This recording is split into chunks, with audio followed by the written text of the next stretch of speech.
আসসালামু আলাইকুম। এখন আমি আপনাদের সাথে ভিডিওতে যে বিষয় নিয়ে আলোচনা করব সেই বিষয়টি হলো ছাগলের পাতলা পায়খানা সমস্যা নিয়ে।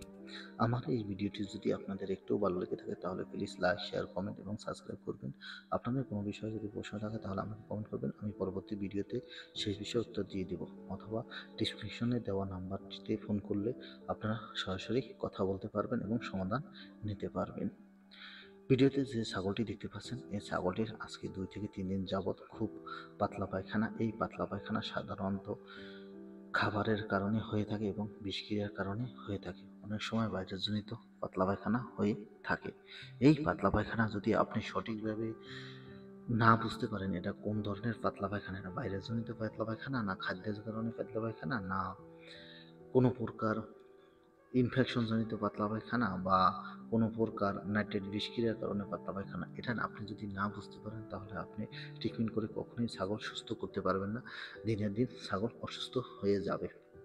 ভিডিওতে অনেকে দেখা যাচ্ছে যে ছাগলের পাতলা পায়খানা হলে হালকা আদা বা খাবার সোডা খাওয়ালে ভালো হয়ে যায়, কিন্তু অনেক সময় দেখা যাচ্ছে যে না, ভালো হয় না। আবার অনেক সময় দেখা যাচ্ছে কেউ কলা বা কলার মোচা খাওয়ালে অনেক সময় ভালো হয়ে যায়। এই যে সমস্যাগুলো রয়েছে এইগুলো হয়েছে সাধারণ খাদ্যের অভ্যাসের কারণে বা কোনো প্রকার ব্যাকটেরিয়ার কারণে। এই কারণে যদি হয়ে থাকে তাহলে এইসব খাওয়ালে ভালো হয়ে যায়। যদি নাইট্রেট বিষক্রিয়া করে তখন আপনার পাতলা পায়খানা বা সোডা খাওয়ালে কাম হবে না, এবং এতে ছাগল আস্তে আস্তে অসুস্থ হয়ে যাবে এবং গরু অসুস্থ হয়ে যাবে। আর যদি যখন দেখা যাবে যে আপনার এটা কোনো প্রকার নাইট্রেট বিষক্রিয়া করছে, তখনও আদা এবং খাবার সোডা বেশি খাওয়ালে অসুস্থ হয়ে যাবে, বা কলামুশি খাওয়ালে বেশি অসুস্থ হয়ে যাবে। কেননা নাইট্রেট বিষক্রিয়া হলে অ্যামোনিয়া গ্যাসের পরিমাণ বেড়ে যায় এবং শরীর আস্তে আস্তে নিস্তেজ হয়ে যায়।